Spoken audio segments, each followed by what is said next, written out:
তোমাদের সাথে বেশিরভাগ আমি আমার সকালবেলার ব্লগগুলোই শেয়ার করি, কিন্তু আজ ভাবলাম আমি ডিউটি থেকে বাড়ি ফিরে এসে মানে সন্ধেবেলা কি করি সেগুলোই তোমাদের সাথে শেয়ার করব। বেশিরভাগ দিনই আমার বাড়ি ফিরতে ফিরতে সন্ধে হয়ে যায়। তাছাড়া যেদিন আমি তাড়াতাড়ি ফিরি সেদিন আমি আমার গাছগুলোকে নিয়ে একটু পরিচর্যা করি। যেদিন দেরি হয়ে যায় সেদিন আমি এসেই প্রথমে ঘরটর মুছে সন্ধ্যা দিতে চলে যাই।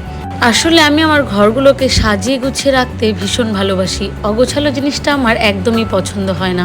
আজ ঠিক তেমনই একটা দিন ছিল, ডিউটিতে আমার বেশি চাপ ছিল না, তাই তাড়াতাড়ি বাড়িতে এসে ঘরের কাজে লেগে পড়লাম। আমার মতে মানুষের রুচি প্রকাশ পায় তার প্রতিটি ঘরের কোনায় কোনায়, আর নিজের ঘর মানেই আলাদা রকমের একটা শান্তি, আর সেটা যদি থাকে গোছানো তাহলে তো কোনো কথাই নেই। তো চলো, আজকের সন্ধেটা আমি এভাবেই কাটালাম। তোমাদের ভিডিওটি কেমন লাগলো সেটা কিন্তু অবশ্যই কমেন্টে জানিও, আর ভালো লাগলে চ্যানেলটাকে সাবস্ক্রাইব করে দিও। খুব তাড়াতাড়ি দেখা হবে আমার চ্যানেলের নতুন আরো একটি ব্লগে। টাটা।